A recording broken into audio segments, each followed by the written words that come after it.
Serão todos bem-vindos. Dentro de instantes, vamos dar início aos trabalhos dessa noite. Pedimos, por favor, que desliguem seus celulares, elevem os pensamentos, para que possamos nos harmonizar com o mundo celestial e recebermos as boas influências dos Espíritos de Luz, para que tenhamos uma noite de harmonia, de bênção, de aprendizado. Vamos fazer a prece inicial, contando com todos vocês, elevando o pensamento ao alto, rogando ao nosso Pai Criador, bênçãos e luz para toda a humanidade que padece, todos nós enfermos do corpo e da alma, necessitados da bondade divina, contando sempre com o nosso amigo de todas as horas, Jesus, nossos anjos guardiães, que tenhamos uma noite de glória, que nosso irmão Gilmar, que fará uso da palavra, nos trará um tema de muita importância, a figueira seca.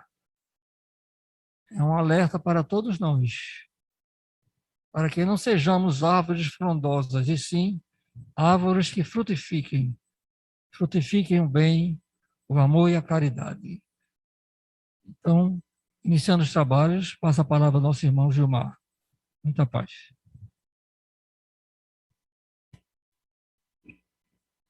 Boa noite a todos e todas. Estão me ouvindo direitinho?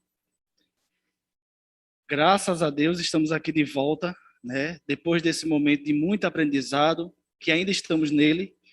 É possível, caminhando, abrir as suas portas e receber pessoas maravilhosas, ilustres, amigos e amigas de verdade. Me sinto muito feliz em poder estar aqui, né? Fazendo parte desse banquete, desse momento tão especial que vai ser essa noite.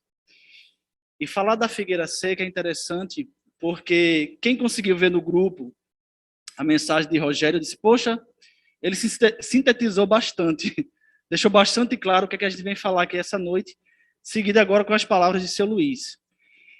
Mas essa é uma das parábolas, com certeza, mais contraditórias, ou uma das parábolas que mais mexe com aquele que está lendo o Evangelho pela primeira vez.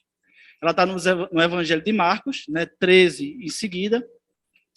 E sempre, ao pegar e ler essa passagem a primeira vez, as pessoas se sentem incomodadas, né? Porque o que Jesus fez nessa parábola distorce muito da personalidade de Jesus, né? Daquela personalidade tão conhecida e tão lembrada nas histórias.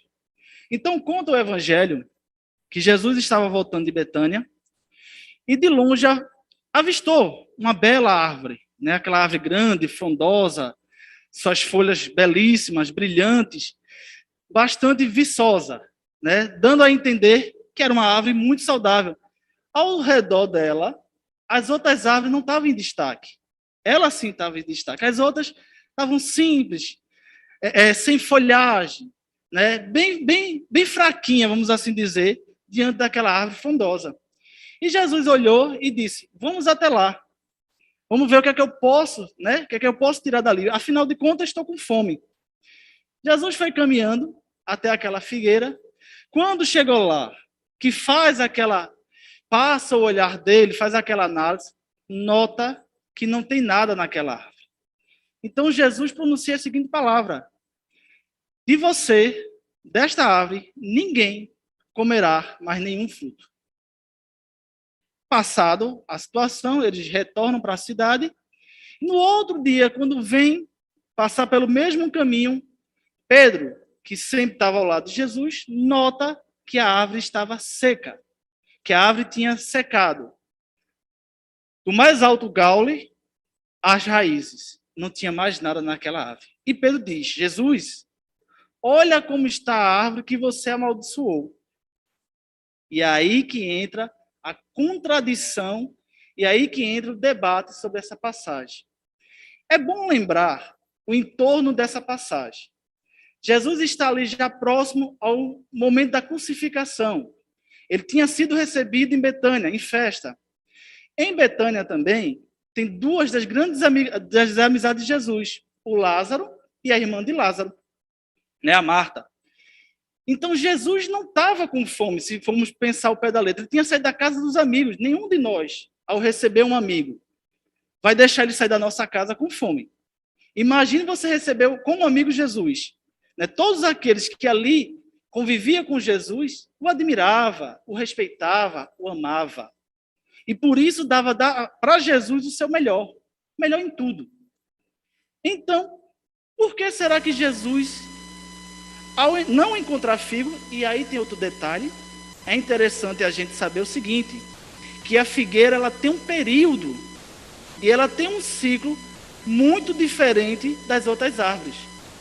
A figueira, ela primeiro começa a colocar as primeiras inflorescências, né, que são aquelas pequenas flores que virão os frutos. Depois ela começa a dar o fruto. E por fim, na figueira, aparece a folhagem.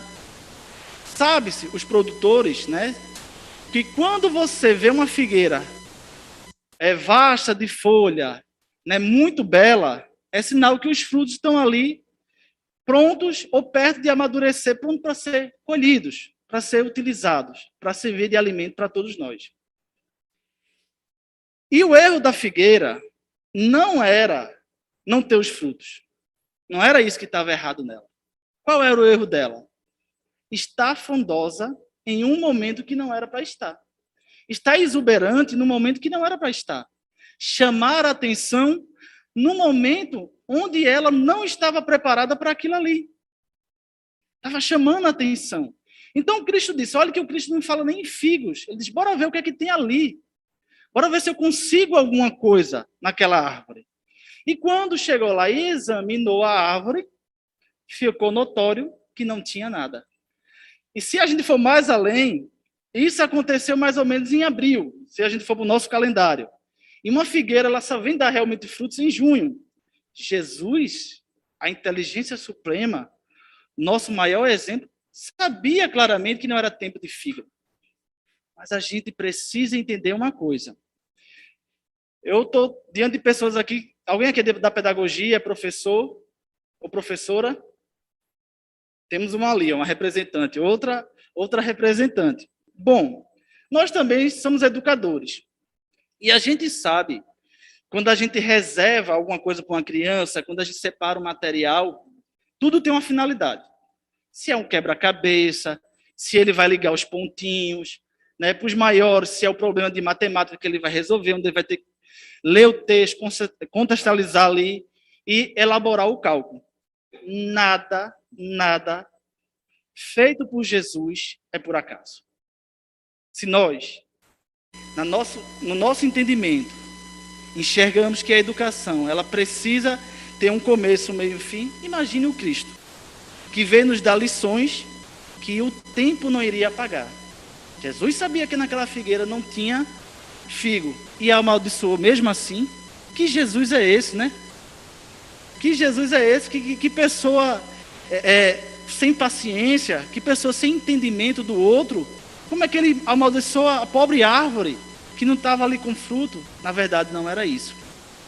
Quando a gente começa a estudar os evangelhos, a gente vai ver que essa passagem da figueira, ela tem inúmeras interpretações. Uma das mais interessantes que eu cheguei no momento de estudo é que Israel, a terra prometida, Israel, ele tem como símbolo a figueira. Israel é representado pela árvore da figueira. E aí já começa nosso primeiro olhar, que não está nem dentro do nosso evangelho segundo o Espiritismo. Quando Jesus veio aqui à Terra, ele veio para criar a lei ou fazer a lei ser cumprida? Para que Jesus veio? Para criar leis ou fazer a lei ser cumprida? Fazer a lei ser cumprida. As leis já estavam criadas, já estavam estabelecidas. Se fazia quase 1000 anos ou já tinha mais de 1000 anos, que as leis já tinham sido organizadas. Porque o plano Terra, ele é bem mais antigo do que a gente consegue calcular. Ele não surgiu de uma hora para outra. Nós somos mais um dos planetas de provas e expiações. Os tantos planetas que existem. Então, Jesus já tinha a lei feita. Ele veio fazer ela ser cumprida. Obviamente, com a interpretação dele de amor. Que a gente não podemos esquecer. Jesus é amor. Tudo que Jesus fez foi nos ensinar a amar. Aprendemos? Estamos caminhando. Né? Estamos caminhando para Jesus. Se formos pensar assim.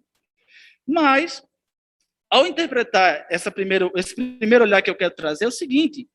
Jesus ali faz uma crítica a uma árvore frondosa, a uma árvore belíssima, que chama a atenção à distância. Israel era um povo que chamava a atenção à distância. Era um povo que inúmeros fatos tinham acontecido que fazia daquela terra ser considerada a Terra Santa. Inúmeros profetas daquela região ali. Inúmeros conhecimentos. E para aqueles que gostam e se lançaram a estudar o livro Exilados de Capela, o livro... esqueci agora o nome. Enfim, o livro de Emmanuel, A Caminho da Luz. Obrigado, gente. Acontece. A Caminho da Luz vai ver que essa nação não é escolhida por acaso. Ela tem uma missão. Obviamente que hoje isso é um fato que se jogou muita politicagem em cima. E aí fica naquele vai e vem que não leva a nada. O importante é a gente ver a missão. O importante é a gente ver a mensagem que está dentro daquele livro ali. Então eles tinham esse papel desde lá quando eles eram os hebreus. Né? Os israelitas tinham esse papel desde lá que eram os hebreus. E sempre foi investido muito neles. Né? Sempre foi investido muito. E olha que Jesus tinha um cuidado belíssimo. Né? No nosso próprio evangelho se tem essa resposta. Por que Jesus fala com parábolas? Por que Jesus usa desse elemento de fala? É muito simples. Primeiro, um elemento social. Nem todo mundo da população era letrado, sabia ler e escrever. Era uma condição tão especial que era uma profissão. Você ser uma pessoa que sabia ler e escrever. Era o escriba. Você sabia ler e escrever, era uma profissão. Então, Jesus, o que é que ele fazia? Ele ia se apegando dos exemplos, ele ia se apegando da cultura israelita também de contar. E aí, para que a coisa pudesse fixar e ficar forte na memória das pessoas, era utilizada exemplos reais, encenações, cenas, né? Quantas parábolas ou quantas mensagens tem dos apóstolos ou dos profetas, né? Ora utilizaram um vaso, ora o outro utilizou um cinto para dizer a Paulo, né, que Paulo seria preso, e cabia as interpretações. E cabia ali as interpretações. Então, dessa forma, tanto o povo hebreu, o povo israelita, como Cristo utilizava para dar exemplo, para contar a maneira que a gente deveria agir a partir daquele momento. Então, aquela figueira que foi vista, que não tinha fruto, e por isso, que não tinha fruto, tinha muitas folhas, mas não tinha fruto para sanar a fome daquele que tinha fome, ela foi seca. Era um recado também ao povo de Israel. Olha, faz mais de 1000 anos, assim eu imagino, eu estou interpretando a minha maneira como Cristo pensava.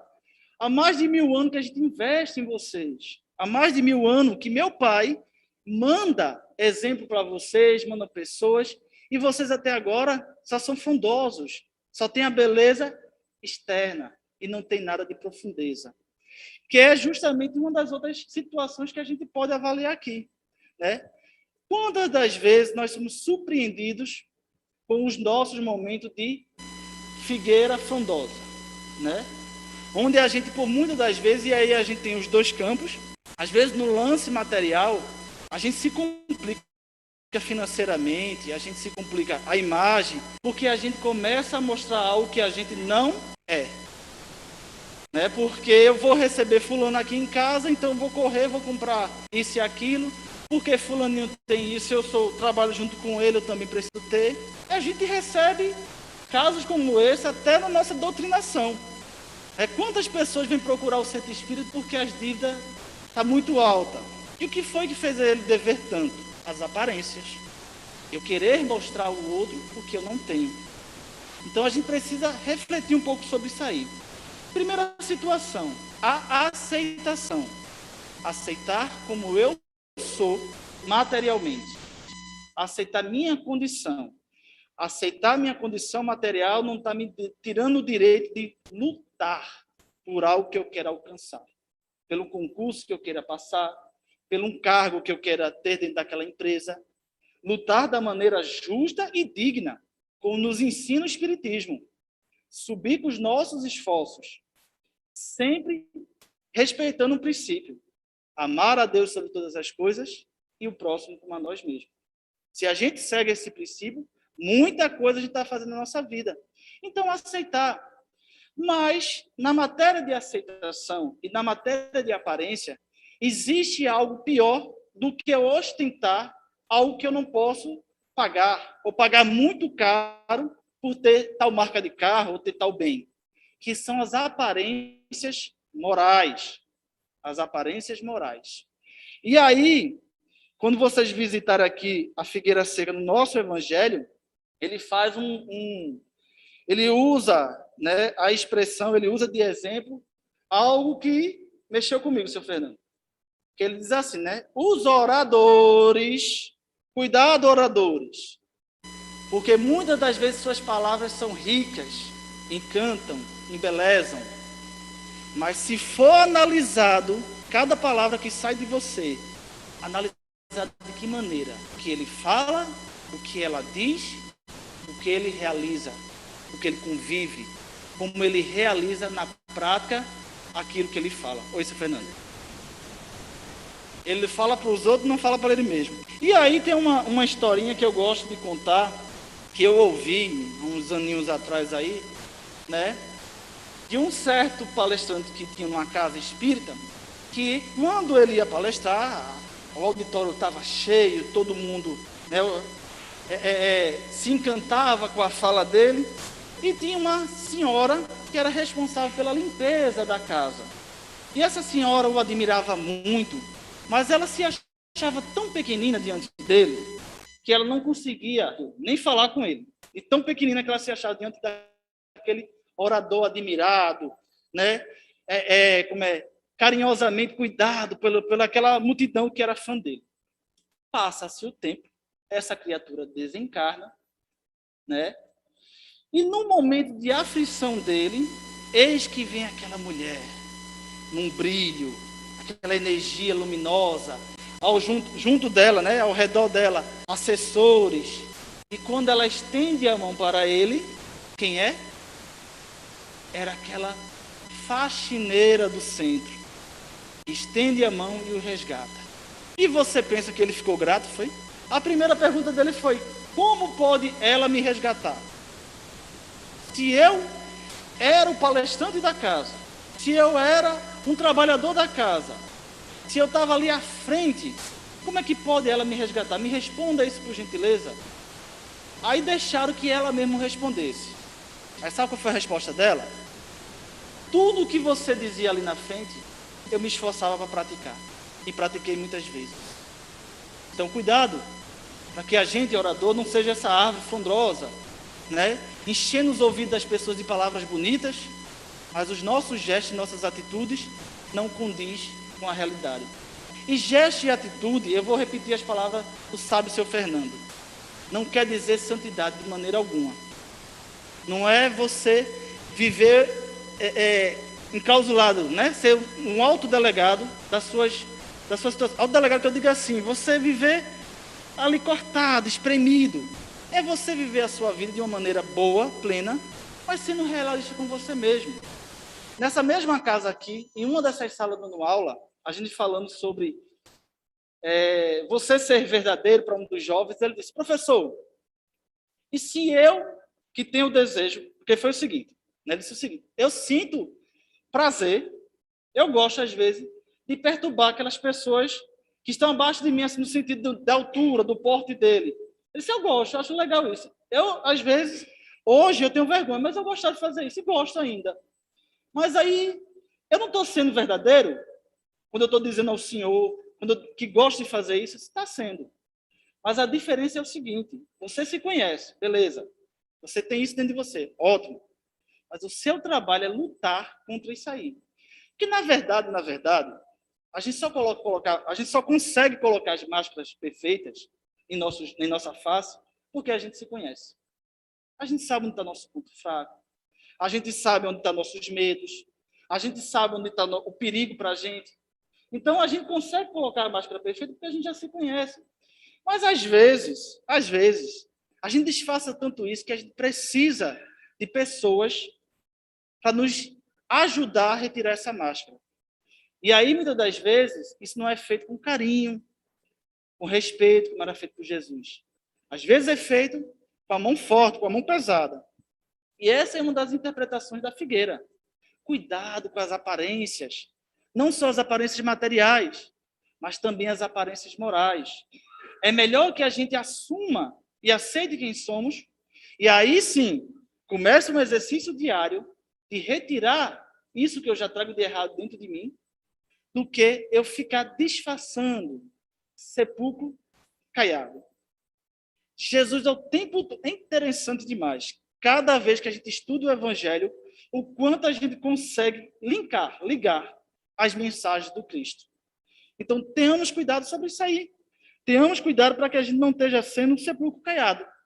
Né? Então, aquela fogueira frondosa, ela não estava errada porque ela não tinha frutos. Ela estava errada porque ela começou a chamar a atenção demais. Ela mostrava uma coisa que ela não era. Cuidado, para que a gente não esteja nos exibindo de tal maneira que o outro tenta encontrar na gente alguma coisa e quando vai buscar não encontra. Mas aí eu volto a dizer isso, gente. É importantíssimo a gente também não ficar preso, porque a gente espírita tem umas coisinhas, umas paranoia, né? Então, eu vou ficar preso aqui porque eu não vou dar uma palestra, porque mais ali à frente você vai me ver assim ou assado, né? Ou se eu vou estar dando uma palestra aqui, o outro me vê fazendo aquilo ali, vai me acusar, vai jogar. E aí, o seu Fernando gosta de dizer assim, né? Quando uma pessoa dizer a você, mas rapaz, você é espírita fazendo isso, aí você diz assim, imagina se eu não fosse. Né? Que isso não é uma desculpa, na verdade está levando para uma reflexão, porque é exercício. São reencarnações e reencarnações errantes, errando mesmo. E agora despertamos para uma coisa nova, para um novo ser. E não podemos anular a possibilidade de ser esse novo ser. Então a gente tem que arregaçar as mangas e trabalhar para ser esse novo ser. Sem medo de errar, porque se erra tem a chance de começar de novo. Sem medo de errar. Então tem que pegar essa força e colocar para que não seja só aparência. Eu costumo dizer o seguinte: quando a gente vai para um trabalho da Casa Espírita, eu sempre espero que aquele trabalho ele brilhe mais do que a gente que está realizando. É excelente fazer um trabalho como a campanha do quilo, como o hospital, a visita ao hospital. Por que é excelente? Porque as portas já são abertas. Quando você está marchando ali, você pensa que é a coisa mais difícil. Não tem nada melhor do que pedir pelos outros. Adoro pedir pelas minhas crianças do DIS. Já para pedir para a gente mesmo é o trabalho. Eu vou mostrar ao outro minha fraqueza. Eu vou dizer ao outro que naquele momento eu não estou bom emocionalmente ou financeiramente. Mas pedir pelos outros não, só sou um representante da dor do outro. Mas isso também tem um valor muito grande. Então, é bom lembrar, né, que o povo de Israel teve esse investimento do Cristo. Mas também é bom lembrar que nós estamos tendo esse investimento do Cristo. Até hoje, a todo momento, o Cristo está investindo em nós. O Cristo tem toda uma assembleia de espíritos, nossos anjos guardiões, nossos guias e mentores, a favor de cada um de nós. Gente, um espírito para me orientar. 2, 3. Se eu for médium, se eu for presidente da casa, se eu for doutrinador, se eu for faxineiro da casa, aí já tem outros que gostam de mim. todo um enredo espiritual, toda uma assembleia espiritual me auxiliando para que eu possa dar o passo à frente, para que além das folhas, além da folhagem, eu possa ter frutos. E muitas das vezes, quem é que corta esses frutos? Nós mesmos. Somos nós. Então, todo esse investimento faz com que Jesus, ao analisar aquela árvore, ele diga, nossa,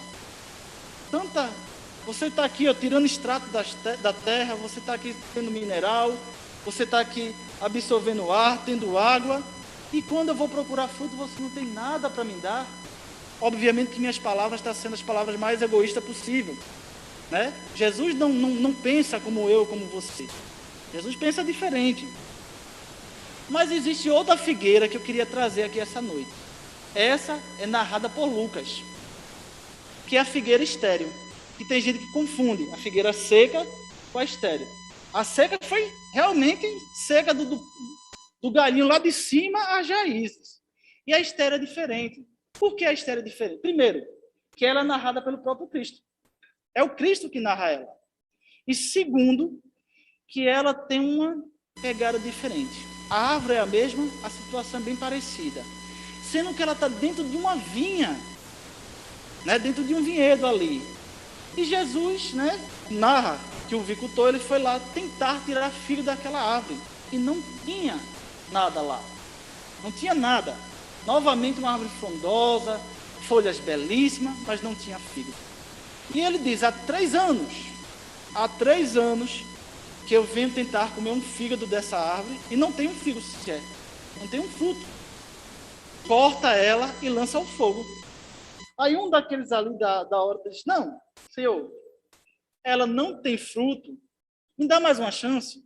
Ela não tem fruto porque a culpa é minha. Sou eu que não cuidei dela direito, me dê mais a chance. Eu vou cavar ao redor, vou colocar esterco, vou, né, trabalhar ela. Quem cuida de planta sabe o que é isso, né? A gente vai tratando, vai cuidando, aí a plantinha dá aquela, né, aparece e fica bonita. Então diz, me dá mais uma chance? Tá bem, mais uma chance, mais um ano. Outra interpretação que a gente precisa ver, que enquanto a gente não tinha substrato, quando a gente não tinha recursos, ele não poderia cobrar nada da gente. Ele que eu falo, o Criador. A gente ainda estava folha em branco na terra, recém-criados. Então não podia cobrar nada. Mas, à medida que a gente recebe conhecimento, saindo da onde saiu o Evangelho, porque não é a religião que vai dizer quem está ali como espírito à frente ou atrás de alguém, não é isso. Atrás, quando eu falo na questão evolutiva, né, não é isso. É a maneira que você recebe. Eu vou dizer que foi ele, mas eu não tenho tanta certeza. Então, estou sendo um pouco imprudente. Mas acredito ter lido em Emmanuel, que é o seguinte. Desde que você tenha uma semana de estudo do Evangelho, você já não é mais o mesmo. Sabe por quê? O Evangelho é fácil de se entender. É difícil e complicado para a gente de praticá-lo. E tem muito aí um movimento querendo renovar o Evangelho, fazer um novo livro dos Espíritos, precisa atualizar o livro dos Médios. A gente nem sequer conseguiu ler todos os livros dos Médios. E a gente já quer fazer um livro dos Médios novo. É importante lembrar o seguinte. No livro Missionários da Luz, André Luiz narra o seguinte.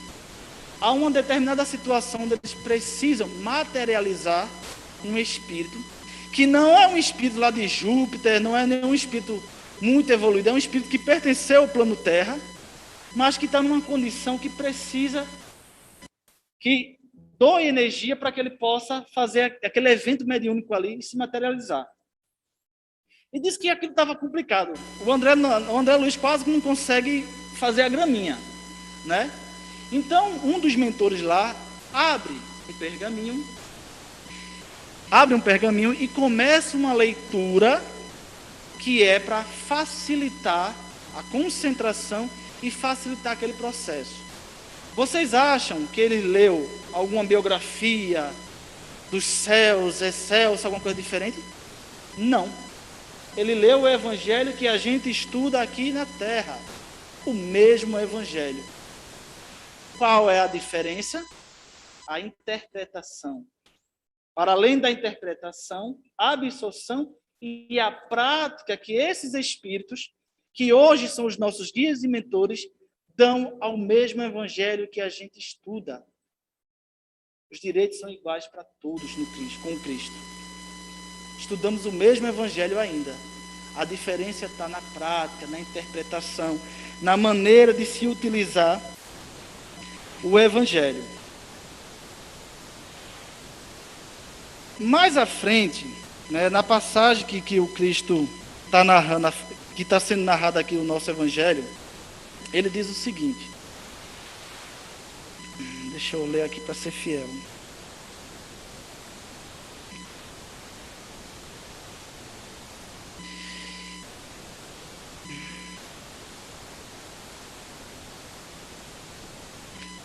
Bom, mas no mesmo parágrafo, Jesus diz o seguinte: Pedro, tu não secaste nenhuma árvore até agora. Pedro, tu não fizeste nenhuma maravilha, porque a tua fé é pequenina. Porque se a tua fé for forte, tu dirás para essa montanha, se desloque da direita para a esquerda, da esquerda para a direita, e assim conseguirás operar maravilhas. É bom lembrar que essa passagem da figueira seca, ela está dentro do capítulo, né, que se fala da fé. Ela é mais uma das parábolas, ou mais uma das falas, onde o Cristo vem reforçar para a gente o poder da fé. E confesso a vocês que eu fiquei muito maravilhado ao reestudar essa passagem, quando ele fala no magnetismo. E quando a gente fala de magnetismo, a gente lembra do nosso amigo Fernando, né, que é um defensor desse poder maravilhoso que é o magnetismo. A fé é algo tão extraordinária, a fé é algo tão potente, é uma energia tão grande, que ela pode atuar no magnetismo do nosso plano, do nosso planeta. E coisas que a gente não faz, coisas que a gente acha milagrosa, maravilhosa demais, é porque a gente ainda não atuou com a nossa fé. E a gente vem esse tempo todo simplesmente embelezando a nossa fé. Cada vez mais passando um verniz em nossa fé. Em vez de trabalhar de tal maneira que sejamos capazes de operar a natureza da maneira pela qual ela foi feita para acontecer. Toda energia que tem na natureza é para a gente ser capaz, ou seremos capazes de atuar em cima dela e modificar. E fazer o que o Cristo fez e coisas além. Sou eu que estou dizendo isso? Foi o Cristo que disse: farás o que eu faço e muito mais, se a tua fé for trabalhada. Existe uma maneira de trabalhar a fé? Existe uma maneira da gente aumentar a fé? Existe. A fé, ela precisa ser testada. Ela precisa ser experimentada. E qual é a maneira de experimentar a nossa fé? Qual é a maneira de testar a nossa fé? Trabalho. É trabalhando. É vivenciando as práticas. É saindo da religião somente dita e ouvida e entrando na religiosidade. A prática daquilo pelo qual eu defendo e acredito e digo que é minha fé. Não basta bater no peito e chamar Senhor, Senhor. É muito além disso. É preciso que eu trabalhe, é preciso que eu mostre. E aí a casa espírita, ela sai um pouco à frente. Porque como a casa espírita, ela não tem essa questão da hierarquia, ela tem uma organização, mas a hierarquia não. Hoje você está me ouvindo falar. Hoje você está me ouvindo falar. Amanhã você pode estar aqui. Hoje eu estou aplicando um passo. Amanhã posso ser eu estar recebendo o passo das suas mãos. E por aí vai os caminhos. E é isso que Jesus espera da gente. Frutificação. As nossas atitudes, elas têm que acontecer. Precisa existir das minhas mãos algo. Porque o que vai valer após o meu desencarne, após o deslace do corpo físico, não é quem eu fui, não é o cargo que eu exerci, é o que eu fiz. E aí eu trago para vocês desse livro aqui, cada vez mais, estou me apaixonando por ele, O Céu e o Inferno. Na segunda parte, né, onde ele vem narrar as histórias, a história do menino Marcel. É a primeira historinha, né? Quem tiver curiosidade, quem tiver o livro em casa, quem está aí pelo YouTube assistindo, né, tiver curiosidade de ir no Céu e Inferno, e a história de Marcel. Marcel é um menino israelita, né, nascido na Europa. E Marcel, seu Luiz, é aquele caso que o senhor, enquanto pediatra, né, fica surpreendido como é que essa criança está viva. Né, o corpo todo contorcido, em chagas, ao ponto da família deixá-lo no hospital e pouco vê-lo, porque ia ter poucos dias de vida. Mas não é assim que acontece. Ele vai prolongando dias a dias, né, a sua passagem aqui na Terra. E ele desenvolve uma amizade com o médico que cuida dele, o pediatra dele. Né? E esse médico vira tão amigo dele que vai lá e lê para ele, conta a história, pergunta como ele está, cria aquele vínculo, aquele laço de amizade. Mas essa criança, tirando os momentos que ele chorava de dor, era uma criança que falava em Deus, que acreditava, que tinha sua fé. E passado algum tempo, houve o desencarne dele. Pelas complicações de saúde, ele desencarnou. E dias depois, né, um tempo depois, na sociedade parisiense, se invoca o espírito dessa criança. E ele vem iluminado da mensagem dele. Primeiro que ele estava realmente em um processo de expiação e de prova. Toda prova é uma expiação, mas nem toda expiação é uma prova. Espíritas, vamos entender isso. Toda prova é uma expiação, mas nem toda expiação é uma prova. Esse é assunto para outros estudos. Mas a gente precisa entender isso aí. Então essa criatura nasceu dessa maneira porque ele queria resgatar, mas também dar um exemplo de fé. Uma pessoa com o corpo coberto em chaga. Os ossos eram todos distorcidos, em cima de uma cama. Poderia reclamar o tempo todo que viveu, mas era grato a Deus. E quando sentia muita dor, pedia a Deus para que Deus o abençoasse e fizesse com que a dor passasse. E isso mudou a vida do médico, isso mudou a vida do enfermeiro que cuidava dele, dos próprios coleguinhas de cama. Nenhum de nós nascemos por acaso. Nenhum de nós estamos nesse plano aqui perdidos. Nenhum de nós nascemos nesse plano para passar despercebido. Só contemplando a vida, achando que é a mil maravilha o que está acontecendo lá fora. Discursos muito belos hoje em dia na rede social. Todos nós nascemos para completar essa vida. Todos nós somos peças fundamentais para que essa engrenagem chamada Terra possa mover, mexer e impactar na vida do outro. Que seja com gestos físicos, que seja com gestos morais. O teu sorriso é importante na vida daquele que está em sofrimento. O seu olhar é muito diferente de você chegar na casa espírita, boa noite, seu nome, para um boa noite, seu nome, olho a olho, entender o outro, sentir o outro. E quando se fala de trabalho para a espiritualidade superior, assim como para o Cristo e para Deus, não existe trabalho pequeno. O que seria da gente se não tivesse alguém que viesse varrer a casa espírita? O que seria da gente se não tivesse uma pessoa organizando as fichas de passe, organizando uma fila? O que seria de nós se não tivéssemos uma pessoa à frente, encabeçando uma diretoria, uma presidência de uma casa? Então não existe trabalho pequeno. Lembro-me de um exemplo agora que me veio. Nessa sala aqui, assistindo a aula de evangelização, uma professora muito querida minha, uma educadora, me disse o seguinte. Ela trabalhava dentro de um hospital.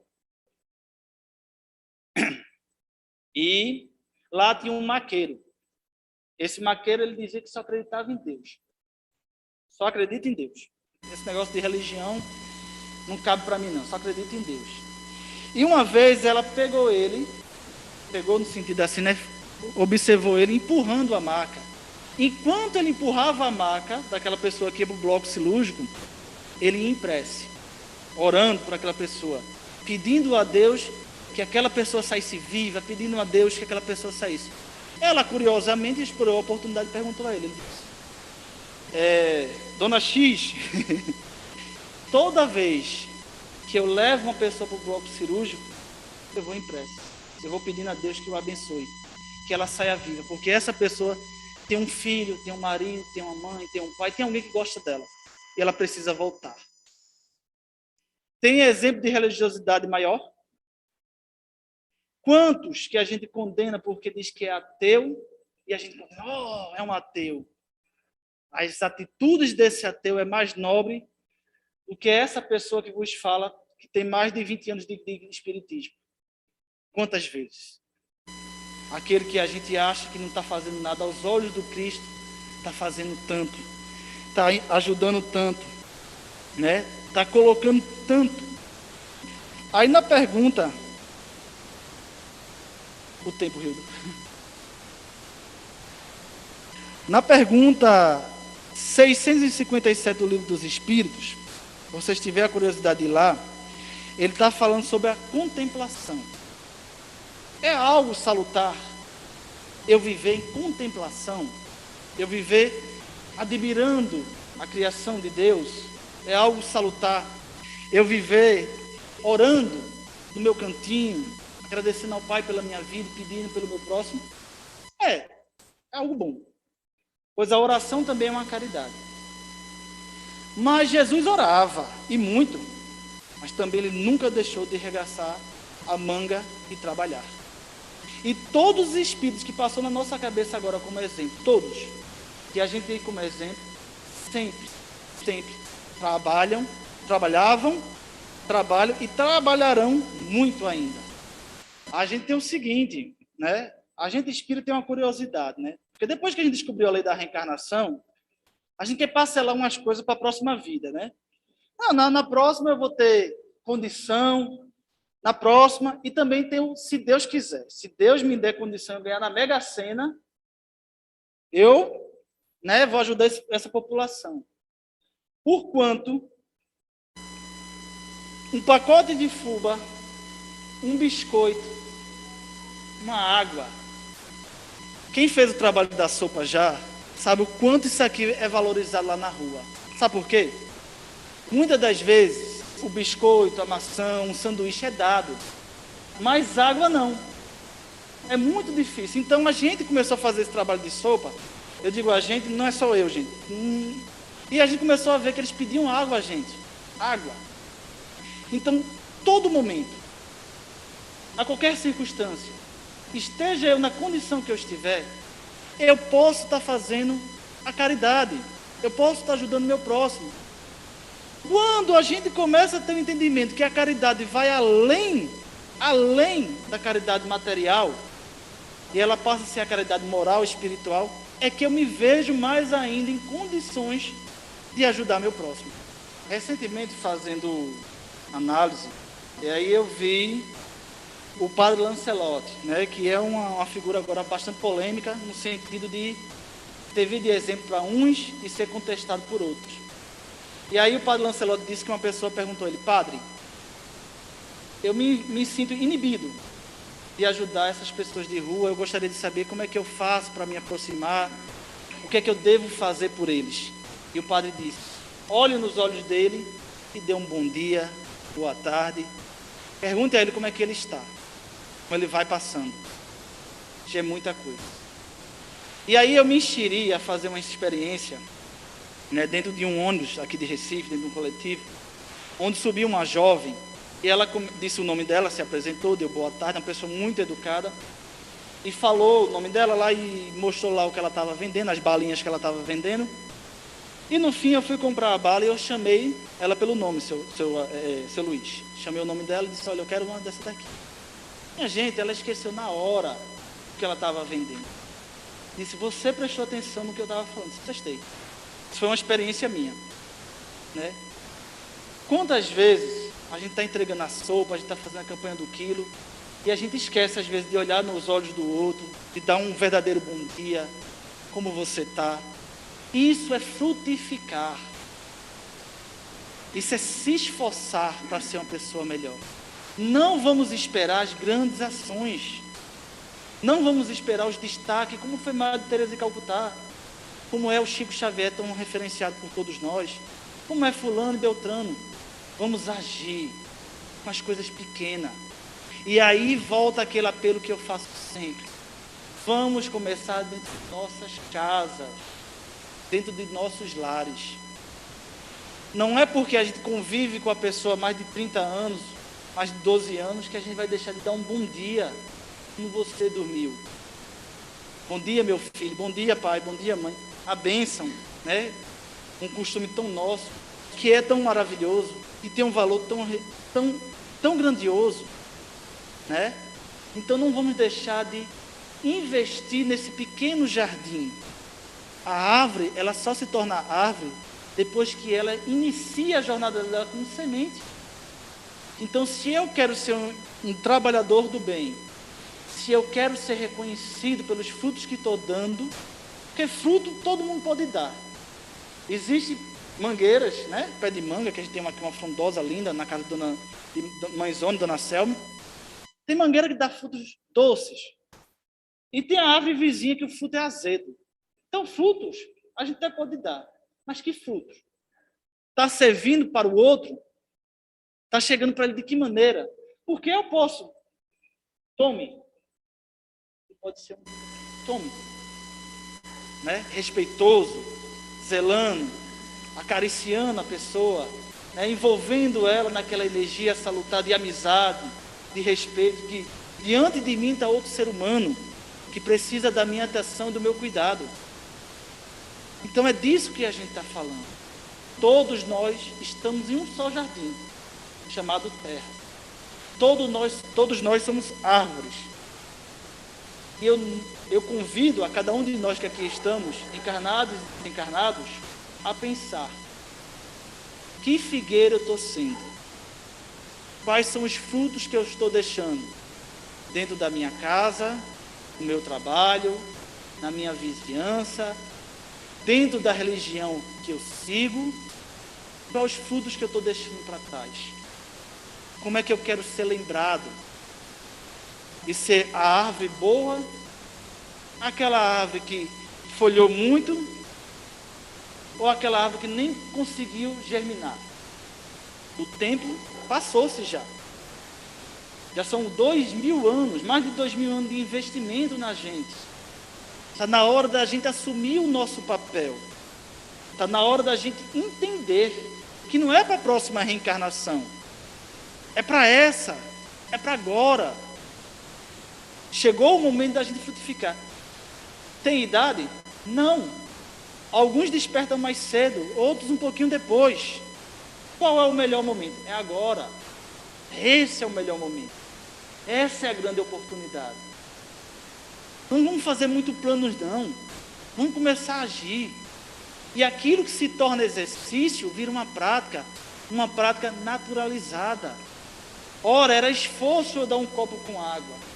Ora, era esforço eu dizer um bom dia. E agora virou uma prática, uma rotina, algo natural, algo meu. Porque é disso que o Cristo está esperando, é isso que o Cristo está esperando da gente. É isso que o Cristo veio falar quando ele falou das figueiras. Tanto da figueira estéril como da figueira seca. O que estás produzindo? Eu sou o teu jardineiro. Eu cuido de você sempre. Eu estou ao teu lado o tempo todo. Eu estou te dando as condições de você frutificar.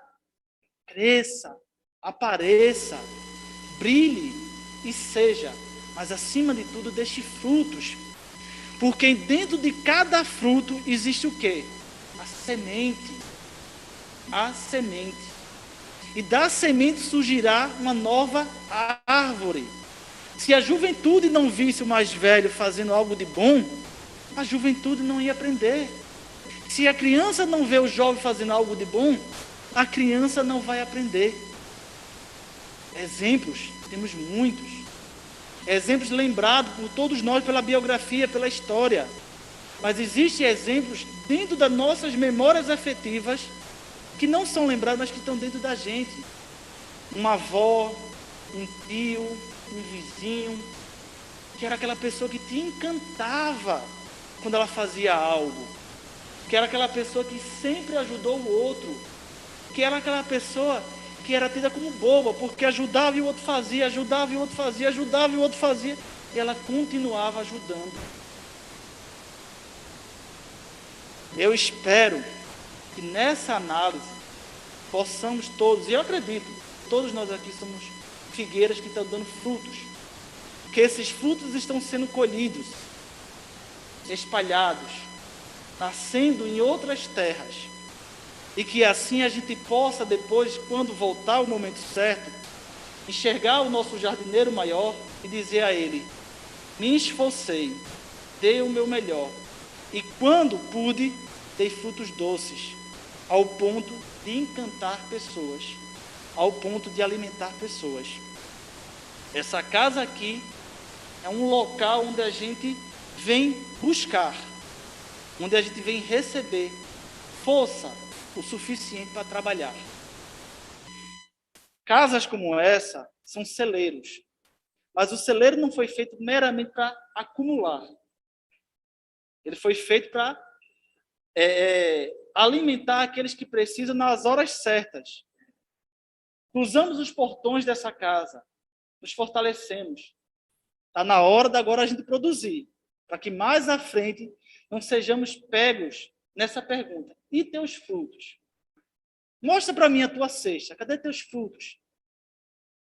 Então, eu convido todos e todas aqui presentes, né, a estudar mais uma vez a figueira seca, né, a figueira que foi seca, né, que secou, com olhos carinhosos, né, com atenção. Lembro a vocês que ela tem um trechinho lá que ela fala dos médiuns, mas eu não queria pegar por esse caminho, porque dá outro estudo, né?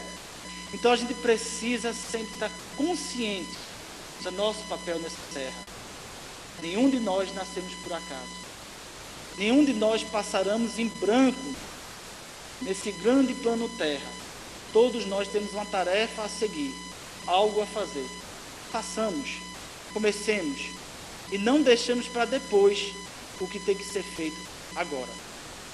Muita paz para todos, que Jesus nos abençoe, né? Seu Luiz, o senhor volta para cá ou já faço a prece? Vamos orar, né?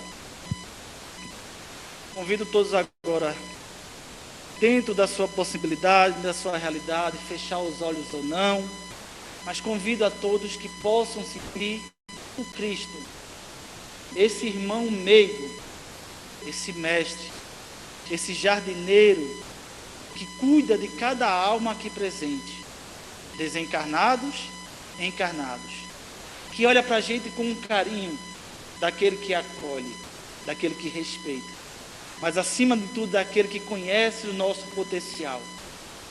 Senhor Jesus, muito obrigado por essa oportunidade.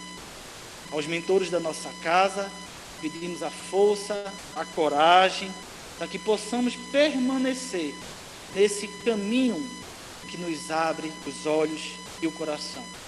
Que os nossos gestos sejam dóceis, que a gente possa ser respeitoso, mas que a gente nunca negue de ajudar os mais necessitados, entendendo que nós também somos necessitados nesse grande plano. Que o Senhor nos abençoe, hoje, agora, sempre. Que assim seja.